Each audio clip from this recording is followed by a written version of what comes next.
Captain Jake Morrison stood on the bridge of the research vessel Meridian, watching the stars through the main view screen.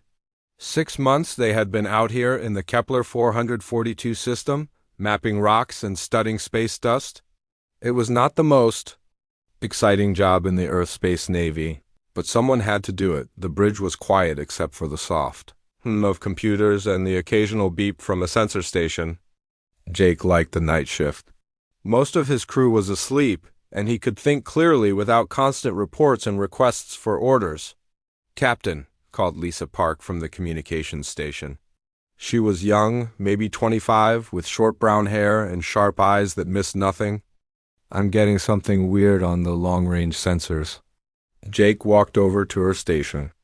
Lisa had been with his crew for 2 years now, and she was good at her job. If she said something was weird, he listened. "What kind of weird?" he asked Lisa. Pointed at her screen. It was just a quick signal. "Like a ping, but not from any of our equipment. Here, let me play it back." The sound came through the speakers, a brief electronic chirp that lasted maybe half a second. Jake frowned. "Could be a malfunction. Run a full diagnostic on the sensor array." "Already did, sir. Everything checks out." The signal came from outside. "Our ship, about 2 million kilometers away, near that group of asteroids we mapped last week." Jake looked at the data on her screen. The signal was definitely artificial, but it was unlike anything in Earth's database of known technology. "Wake up Lieutenant Chun. Tell her to get up here." Amy Chun was his tactical officer, a smart woman from California who could spot trouble faster than anyone Jake had ever worked with. She arrived on the bridge 5 minutes later, still pudding. On her uniform jacket, "What do we have, Captain?" Amy asked, walking straight to the tactical station. Lisa picked up an unknown signal. "Take a look." Amy studied the data for several minutes, her fingers dancing over the controls as she analyzed the signal from every angle. Finally, she looked up. "This is not natural, sir. The frequency pattern, the duration, the power output, this is definitely technology, but it's not human technology." Jake felt his stomach tighten. In all of humanity's exploration of space, they had never found any sign of alien life. The discovery would change everything. Could it be an old probe from Earth? Something we lost track of? He asked. Amy shook her head. "No, sir. I checked our records. No Earth probe has ever been sent to this system, and the signal pattern doesn't match any of our designs." Lisa spoke up from her station. "Captain, I'm running a passive scan of the area where the signal came from. If there's something out there, we should be able to detect it without alerting anyone to our presence." "Good thinking. Keep it passive for now." What they did not know was that the signal had come from a Zephyrian probe, a small scout ship using the most advanced stealth technology. In their civilization, the Zephyrians had been watching human expansion into space for decades. Studying these strange creatures from the third planet of a yellow star. To the Zephyrians, Earth was a nightmare world. Their scientists called it the wet death sphere, because of its crushing gravity, poisonous atmosphere, and deadly radiation from its sun. They could not understand how any intelligent life could evolve in such a hostile environment. Fleet. Commander Crixval floated in his command chamber aboard the battleship Eternal Wind, reviewing the latest reports on human activities. His species had evolved on a gentle world with light gravity and a stable, peaceful environment. War was rare among the Zephyrians, fought with elegant weapons at long distances when it happened at all. "Commander," his sensor operator reported, "the probe in Sector 7 has transmitted its scanning pulse. The humans should be completely unaware of our presence." Crixval nodded. Human technology was primitive by Zephyrian standards. Their ships were crude metal boxes that burned chemical fuel to move through space. The idea that such savages could detect advanced Zephyrian stealth systems was laughable, but on the Meridian, Lisa's passive scan was working better than anyone expected. "Got something," she announced. "There's definitely an object out there. It's small, maybe the size of a shuttle, but it's trying very hard not to be seen." Amy ran the data through the tactical computer. "The stealth technology is impressive, but our sensors are picking up heat signatures and electromagnetic emissions. Whatever this is, it wasn't designed to hide from our specific detection methods. Jake made a decision that would change the course of history. Go active. I want a full scan of that object. Sir, that will reveal our position, Amy warned. If they're watching us, they already know where we are. I want to know what we're dealing with. The Meridian's powerful sensors turned toward the hidden probe and began transmitting. Within seconds, they had a complete picture of the alien craft, aboard. The Eternal Wind, Crixval stared at his displays in shock. The primitive humans had not only detected his probe, but were now scanning it with active sensors. This was impossible. The stealth system was the most advanced technology his civilization possessed. How did they find it? He demanded. His sensor. Operator's voice shook with confusion. Unknown, Commander. Their scanning methods are crude but effective. They appeared to be using detection techniques we did not account for. Crixval felt anger rising in his chest. His probe mission was supposed to be secret, a simple intelligence-gathering operation that no one would ever know about.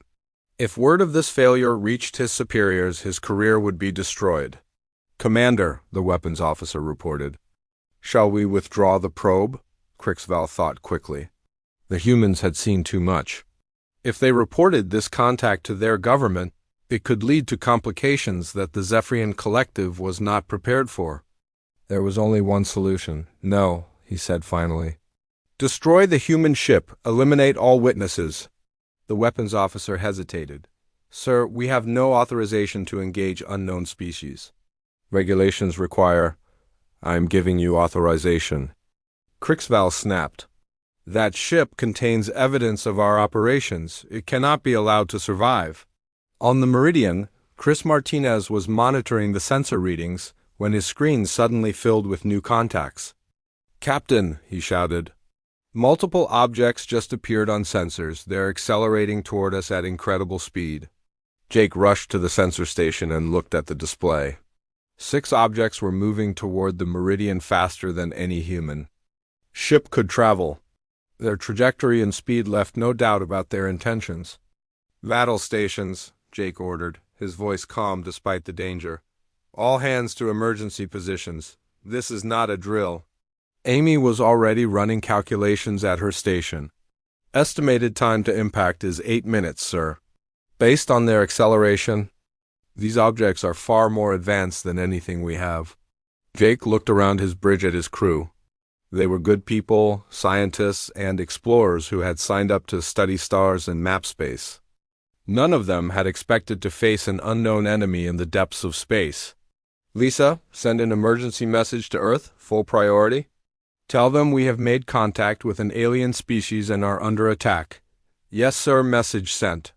Jake watched the approaching objects on his screen and made another decision that would echo through history. Instead of trying to run or surrender, he chose to fight. Amy, plot a course for the asteroid field.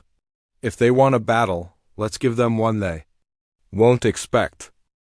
The alien ships closed in fast, their sleek forms cutting through space like silver daggers. Jake watched them approach on the main screen and felt his heart racing. In 8 minutes, his crew would either be dead or fighting for their lives. Distance. To the asteroid field? He asked Amy. 4 minutes at maximum speed, sir, she replied, her fingers working quickly over the navigation controls. Take us in, full power to engines. The Meridian shook as Chief Engineer Ben Rodriguez pushed the engines beyond their normal limits. Rodriguez was a big man from Texas who had been fixing machines since he was 12 years old. If anyone could keep the ship running under pressure, it was him. Jake, this is crazy, Rodriguez's voice came over the intercom from engineering. These rocks could tear us apart. Better than letting those aliens do it, Jake replied. How long can you give? Me full power? Maybe 10 minutes before the engines start melting? The first alien weapons fired when the Meridian was still 2 minutes from the asteroid field. Beams of bright energy shot past the ship, missing by hundreds of meters. Jake realized the aliens were not trying very hard to hit them yet. They're testing us, Amy said, watching the tactical display. Those shots were warnings. Or they're bad at shooting moving targets. Chris suggested from his sensor station. The Meridian reached the edge of the asteroid field just as the alien weapons got serious. A beam of energy struck the ship's rear section, cutting through the armor like it was paper. The lights flickered and Jake heard Rodriguez cursing over the intercom. "Damage report," Jake ordered. "Hull breach on Deck 7. Emergency bulkheads are holding, but we lost the rear sensor array and 2 crew members," Rodriguez reported. "And Jake, whatever they're shooting at us with, our armor might as well be made of cheese." Jake guided the ship deeper into the asteroid field, using the large rocks as cover. The alien ships followed but moved more carefully now. Their sleek designs were not built for flying through fields of floating boulders. "Sir," Lisa called from communications. "I'm picking up alien transmissions. I can't understand the language, but they sound frustrated." More energy beams lanced through space, some striking asteroids and turning them into clouds of glowing dust. One beam came so close to the Meridian that Jake could feel the heat through the hull. "Ben, can you reroute power from life support to the shields?" Jake asked. "Already done." "But sir, these shields were designed to stop space dust, not alien." "Death rays, we need a better plan." Dr. Kate Williams arrived on the bridge, carrying a tablet full of data. She was a thin woman with glasses who studied alien life forms, though until today she had never expected to encounter any. "Captain, I've been analyzing the energy signatures from their weapons," she said. "The aliens are using very advanced technology, but there's something strange about it." "Strange how?" Amy asked. "Their energy weapons are incredibly powerful, but very focused. They're designed for precise, long-range combat, and look at their ship designs." Kate pointed to the alien vessels on the screen. "No heavy armor, very clean lines. These ships were built for speed and elegance, not for fighting in rough conditions." Another energy beam struck a nearby asteroid, and Jake watched the alien ship that fired it. The vessel pulled back quickly after shooting, as if it was afraid of getting too close to the debris. "They don't like getting dirty," he realized. "Amy, how many asteroids are in this field?" Amy checked her sensors. "Approximately 40,000 objects larger than 10 meters. "Why? Because we're going to use every one of them?" Jake called Rodriguez to the bridge. When the chief engineer arrived, he was covered in grease and looked tired. "What's the plan?" "Captain, we're going to turn this asteroid field into a weapons factory," Jake said. "Kate says these aliens don't like messy fighting. Let's give them the messiest fight they've ever seen." Amy understood immediately. "We use the ship's mining equipment to turn asteroids into weapons." "Exactly." "Ben, can we modify the mining charges we use for asteroid sampling?" Rodriguez grinned. "You want to make bombs out of mining equipment?" "Jake, I like the way you think. Give me 2 hours and some spare reactor parts and I can make those aliens very unhappy." While Rodriguez worked on the explosives, Kate studied debris from the alien probe that the Meridian sensors had destroyed during the first attack. What she found was surprising. "Captain, I need to show you something," she said, calling Jake to her laboratory. "Look at this alien metal." She held up a piece of the probe that had been exposed to the mining laser.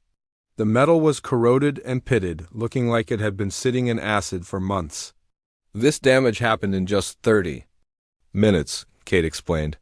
"Our weapons didn't destroy their probe with force. They destroyed it with radiation and particle bombardment that their materials can't handle." "What are you saying?" "I'm saying these aliens come from a very clean, safe environment. Their technology is advanced, but it's not built to operate in the kind of harsh conditions that we consider normal.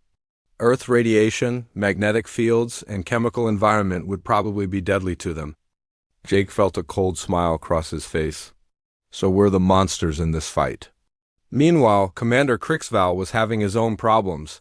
His elegant fleet was designed for combat in the clean vacuum of space, not for chasing primitive ships through fields of flying rocks. Already, 3 of his vessels had suffered damage from asteroid impacts. "Commander," his weapons officer reported, "the humans are moving unpredictably through the asteroid field. Our targeting systems cannot get a clear lock. Then destroy the asteroids and force them into open space," Crixval ordered. Sir, that will require enormous amounts of energy. Our weapons are designed for precision strikes, not area bombardment. Crixval felt his anger growing. These primitive savages were making his advanced fleet look foolish. Do it anyway. I want that human ship destroyed. The Zephyrian ships began firing into the asteroid field, turning rocks into clouds of dust and debris. But instead of making the hunt easier, this created new problems. The dust interfered with their sensors, and the debris made flying even more dangerous. On the Meridian, Rodriguez had finished his first improvised weapon. Jake, come look at this beautiful thing, he called over the intercom. Jake found the chief engineer in Cargo Bay 2 standing next to what looked like a metal barrel with wires sticking out of it. It's not pretty, but it should work, Rodriguez explained. I took a standard mining charge and packed it with reactor coolant and metal fragments from the hull repairs. When it goes off, it'll spread radioactive particles over a wide area. Will it hurt their ships? If Kate is right about their materials being sensitive to radiation, this thing will eat through their hull like termites through wood? Amy had been working on a delivery system. I can use the cargo launcher to shoot these charges at their ships. It won't be accurate, but if we can get close enough. Do it, Jake ordered. The trap was set when the lead Zephyrian ship entered. A narrow passage between two large asteroids. Amy waited until the alien vessel was committed to its course, then fired the improvised weapon from the cargo launcher. The charge tumbled through space, looking like nothing more dangerous than another piece of debris. The Zephyrian ship's sensors detected it but dismissed it as harmless space junk. When the weapon exploded, it created a cloud of radioactive particles that washed over the alien ship like a toxic fog. Within minutes, the vessel's sleek hull began to show signs of corrosion. Emergency alarms sounded as the ship's system started failing. First blood to the humans, Jake said, watching the alien ship struggle to maintain course. But he knew this was just the beginning. The aliens had more. Ships, better weapons, and probably reinforcements coming. The real fight was about to start? The damaged Zephyrian ship drifted away from the asteroid field, its hull eating away like metal and acid. Jake watched it struggle to maintain power and felt a grim satisfaction. The aliens might have better technology, but they had never fought anyone like humans before.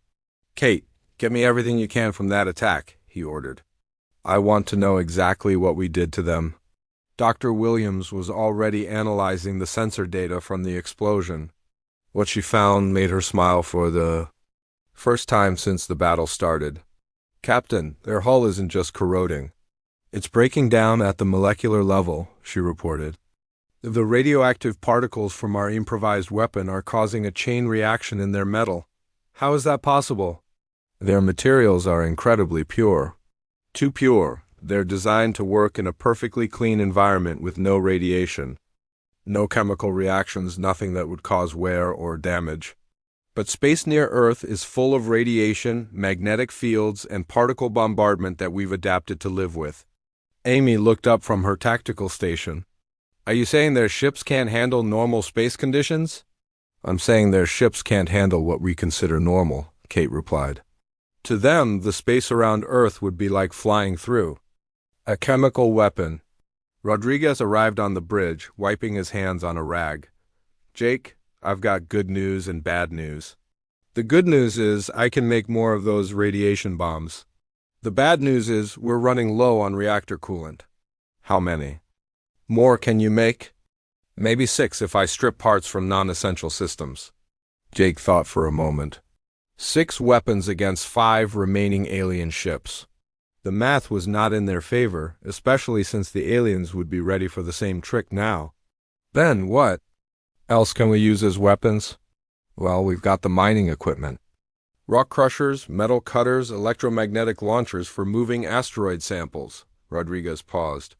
Actually, those launchers give me an idea. Talk to me. What if we don't try to get fancy?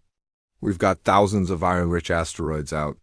Here, I can rig the sample launchers to fire chunks of rock at high speed. Won't be as sophisticated as alien weapons, but a 10-ton boulder moving at significant velocity will ruin anyone's day. Amy ran some quick calculations.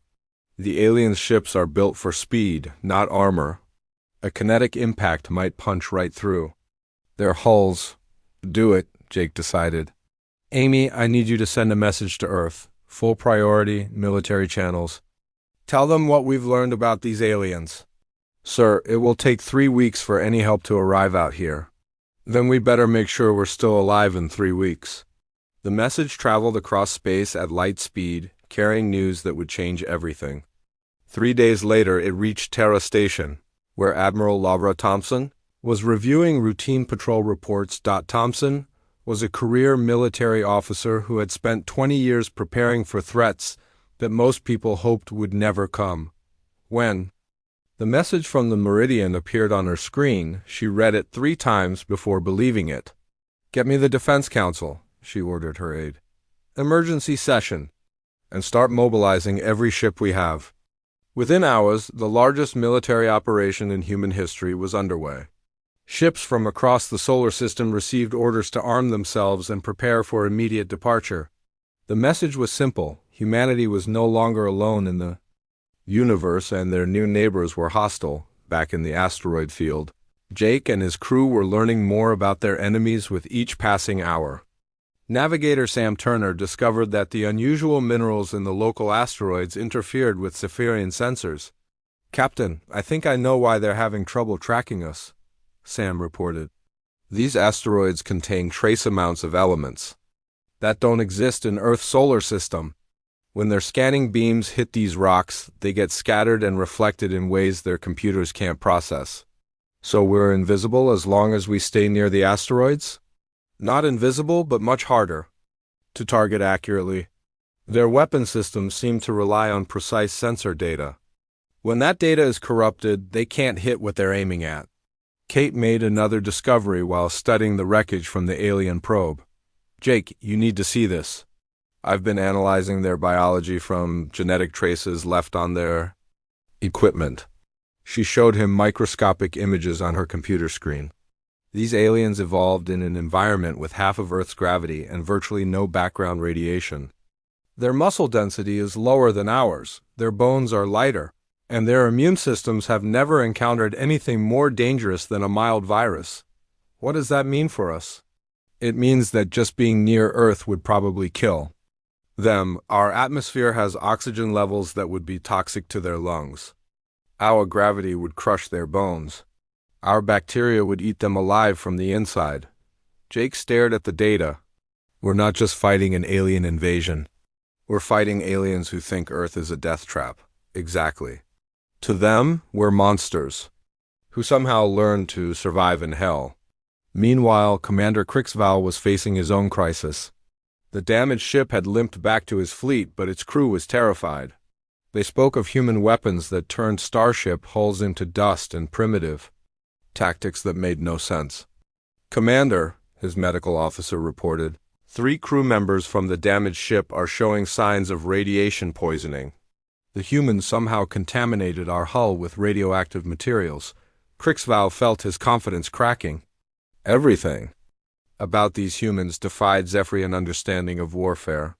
They used crude weapons that shouldn't work, fought in conditions that should kill them, and seemed to get stronger when things became more dangerous. "Sir," his communications officer called, "we're receiving a transmission from the High Command. They're demanding a status report." Crixval knew he was running out of time. His superiors expected quick, clean victories against primitive species. The longer this fight continued, the more questions would be asked about his competence. "Send a message to the Fleet Reserve," he ordered. "Request immediate reinforcements, full battle group." "Sir, that's a declaration of major military action. The High Command will want to know why we need such massive force against a single primitive ship. Tell them the humans are more dangerous than we estimated." On the Meridian, Rodriguez had finished building his first mass driver. The device looked like a cross between a cannon and an industrial launcher, welded together from mining equipment and held in place with spare cables. "It's not pretty, but it should throw a 2-ton rock at about 30% of light speed," he explained to Jake. "The aliens won't see it coming until it's too late to dodge." Amy tested the targeting system. We'll need to get closer to have any chance of hitting them. These mass drivers aren't designed for long-range precision. And then we get closer. Said, Kate, how close can we get to their ships before their environment becomes dangerous to us? Kate checked her data. Actually, Captain, I don't think their environment would hurt us at all. Remember, we evolved in a much harsher place. Their ships are probably cleaner and safer than most human laboratories. Jake smiled grimly. So we can board their ships, but they can't board ours. That's exactly what I'm saying. As night fell in the asteroid field, Jake looked out at the alien ships searching for his vessel. Tomorrow, they would test their new weapons. But more importantly, they had learned something that would change the entire war. Humans weren't just survivors from a death world. They were apex predators, and they had finally found prey that had never learned to fight back. 2 weeks after the first alien attack, Jake was standing on the bridge when long-range sensors detected something new approaching the system. For a moment, his heart raced, thinking more alien ships were coming. Then Lisa smiled from her communications. Station, Captain, I'm receiving human identification codes. It's the destroyer Valiant. Jake felt relief wash over him.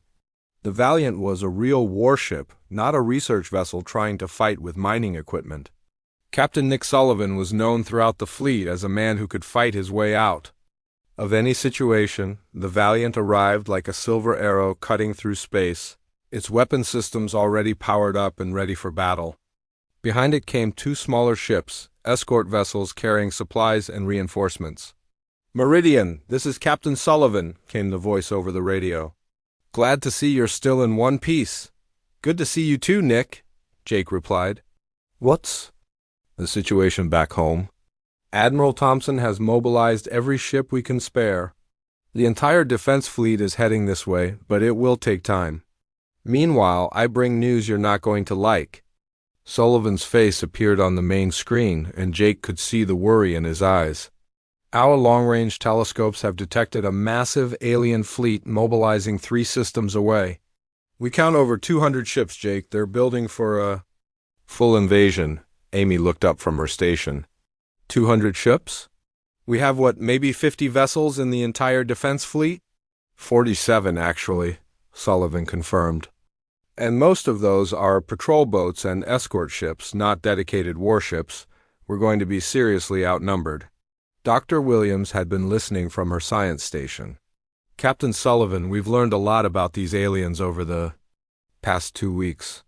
They may have better technology, but they have critical weaknesses. Over the next hour, Kate shared everything they had discovered about Zephyrian biology and technology. Sullivan listened carefully, asking questions and taking notes. So you're telling me these aliens can't handle normal space conditions? He asked.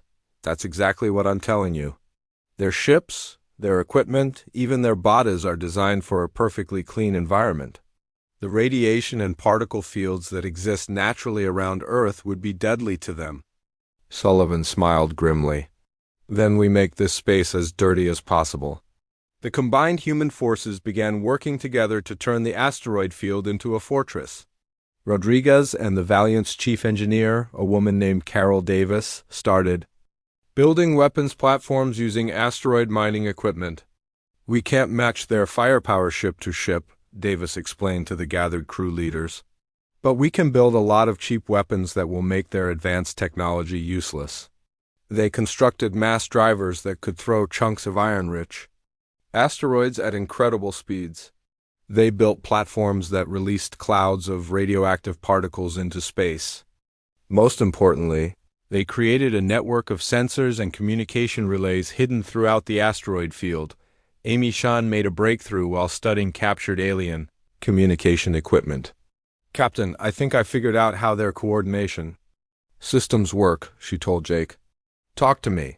They use quantum-entangled communication networks? Very advanced, but also very fragile? The quantum states can be disrupted by the kind of electronic interference that our military uses for jamming enemy radios. Jake understood immediately. We can blind them. Better than that, we can make them blind and deaf. If we can disrupt their communications, each ship will have to fight alone without coordination from the others. Sullivan was impressed when Amy demonstrated the jamming system. Our electronic warfare capabilities were developed for fighting other humans.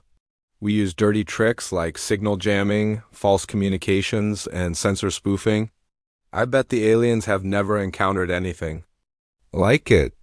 While the humans prepared their defenses, Commander Crixval was facing the worst moment of his career. He stood before the Zephyrian High Council, a group of elegant aliens who had never personally experienced combat.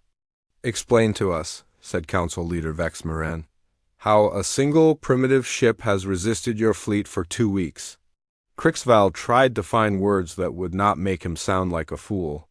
The humans fight in ways that defy our understanding of warfare. They use crude weapons that somehow penetrate our advanced defenses. They operate in environmental conditions that should kill any civilized species. Are you saying they are more dangerous than our intelligence estimated? I'm saying they are not like any species we have encountered before. They seem to thrive in conditions that would destroy our equipment and kill our people. Another council member spoke up. "Perhaps you are simply not competent to handle this situation." Crixval felt anger rising in his chest, but he kept his voice level. "Council Leader, I request permission to engage the full reserve fleet. 200 ships should be sufficient to eliminate the human threat." The council members looked at each other. Such a large military operation had not been used in decades. "Very well," Vex Moran finally said. "You will have your fleet. But Commander, if you fail again, you will face charges of incompetence and be stripped of rank." "I understand, Council Leader." Back in the asteroid field, human preparations continued.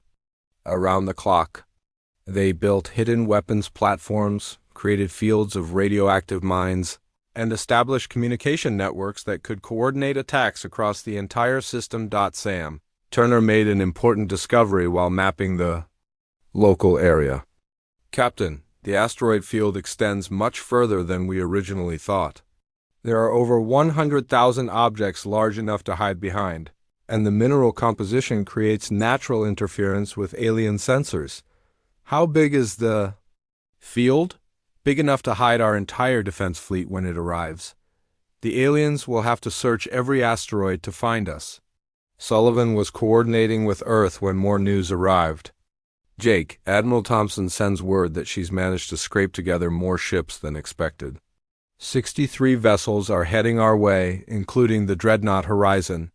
63 against 200, Amy calculated. "Still not good odds." "Maybe not," Jake replied, "but we're not fighting a normal battle. We're fighting on our terms and conditions that favor us." Dr. Williams had been analyzing more alien technology samples. "Captain, I've made another discovery. The alien's life support systems are incredibly complex and delicate. They're designed to maintain perfect environmental conditions for a species that evolved in paradise." "Meaning?" "Meaning if we can damage their life support, even slightly, their own ships become death traps. They can't survive outside their artificial environment for more than a few minutes." Rodriguez looked up from the weapon platform he was building. "So we don't have to destroy their ships. We just have to break their air conditioning." Sullivan laughed. "I like the way you think, Chief." As the third week began, long-range sensors detected the approach of the massive Zephyrian invasion fleet. 200 ships moving in perfect formation, their elegant designs gleaming in the starlight. At the same time, Admiral Thompson's defense fleet was approaching from the opposite direction. 63 human ships, battered and worn from years of patrol duty, but crewed by people who had grown up in one of the most dangerous environments in the galaxy. Jake stood on his bridge, looking at the tactical display showing both fleets approaching. In a few days, they would fight the largest space battle in human history. "You know what I find funny?" he said to his assembled bridge crew. "What's that, Captain?" Amy asked. "The aliens keep calling us primitives and savages. But they're the ones who declared war on a species they knew nothing about. We may be from a death world, but at least we're smart enough not to pick fights. We can't finish. Outside the viewports, the asteroid field sparkled with hidden weapons and waiting humans, ready to show the galaxy what happened when someone made the mistake of threatening Earth. The massive Zephyrian invasion fleet arrived like a silver storm, 200 ships moving in perfect formation through space. Their elegant vessels gleamed in the starlight, each one a masterpiece of advanced engineering designed for clean, precise warfare. Commander Crixval stood on the bridge of his flagship, watching the asteroid field where the human ships were hiding. This time, he would not underestimate the primitive savages. This time, he had enough firepower to turn every rock in the system into dust. Begin wide-area bombardment, he ordered. Destroy every asteroid larger than 50 meters. Force the humans into open space where we can finish them properly. The Zephyrian fleet opened fire, their energy weapons lancing out to vaporize asteroids by the hundreds. Space filled with glowing clouds of rock dust and metal debris. To the aliens, it looked like total destruction of any possible hiding places, but Jake Morrison was ready for this tactic. As soon as the bombardment began, he activated the communication network that Sam Turner had built throughout the asteroid field. All human ships, this is Meridian Actual, execute Plan Chaos. Repeat, execute Plan Chaos. From hiding places deep within the asteroid field, 63 human ships emerged like angry hornets from a disturbed nest. But instead of charging straight at the alien fleet, they split up and began moving in seemingly random directions. Admiral Lavra Thompson's voice came over the radio from her flagship, the Dreadnought Horizon. Jake, your people did good work out here. Now let's show these aliens what happens when they pick a fight with Earth. The human ships began their attack using tactics that had never been seen in galactic warfare. Instead of forming neat battle lines and exchanging fire at long range, they swarmed through the debris clouds like sharks hunting in murky water. Amy Shun's electronic warfare systems activated first, sending out jamming signals that disrupted Zephyrian communications across the entire fleet. Suddenly, the perfectly coordinated alien formation became 200 individual ships that could not talk to each other. Their command structure is breaking down, Amy reported to Jake. They're trying to switch to backup communication systems, but our jamming is adaptive. Every time they find a new frequency, we block it. Captain Sullivan's destroyer Valiant led the first wave of attacks, firing mass driver rounds that Rodriguez and Carol Davis had spent weeks perfecting. Chunks of iron-rich asteroids accelerated to incredible speeds, punching through alien hulls like bullets through paper. The Zephyrians tried to respond with their energy weapons, but the human ships were fighting in conditions that made precise targeting impossible. The debris clouds from the destroyed asteroids scattered their sensor beams, while the humans used rough tactics that no civilized species would ever attempt. Look at them, Jake said, watching an alien ship try to pursue the escort vessel Thunder through a dense debris field. They're afraid to get their pretty ships dirty. The Thunder led its pursuer straight into one of Rodriguez's radiation minefields. When the invisible weapons activated, they released clouds of radioactive particles that began eating through the alien ship's hull within minutes. Dr. Williams was monitoring the effects from her science station. Captain, the radiation is causing cascade failures in their hull materials. Their ships are literally dissolving in space. But the real surprise came when Admiral Thompson implemented the plan that she had been developing during her trip from Earth. The Dreadnought Horizon and its escort ships had been modified with industrial equipment from asteroid mining operations. All ships, commence Operation Dust Cloud. Thompson ordered. The human vessels began releasing massive amounts of metallic particles into space, creating an artificial nebula that stretched across thousands of kilometers. To human ships with their robust sensors and radiation shielding, the cloud was just another obstacle to navigate around. To the Zephyrian fleet, it was like flying into a chemical weapon. Commander, the alien sensor operator called to Crixval. The metallic particles are interfering with all our systems. Hull integrity is failing on 17 ships. Crixval watched in horror as his advanced fleet began to come apart in the toxic environment that the humans had created. Ships that had never suffered a scratch in decades of service were corroding like metal left in acid rain. How is this possible? He demanded. His science officer provided the answer that would haunt Zephyrian military thinking for generations. Sir, the humans appear to have evolved in conditions that would kill most galactic species. What we consider a deadly environment they call normal space. The battle turned into a rout when Jake Morrison made the decision that would make him a legend. The Meridian, damaged and running low on ammunition, faced 3 alien ships that had broken through the human defensive line. Ben, how much power can you give me? Jake asked Rodriguez over the intercom. Jake, whatever you're thinking, don't do it. The reactor is already running beyond safe limits. How much power? Rodriguez was quiet for a moment. If I remove all the safety systems and route everything through the engines, maybe enough for one big push. But Jake, the ship won't survive it.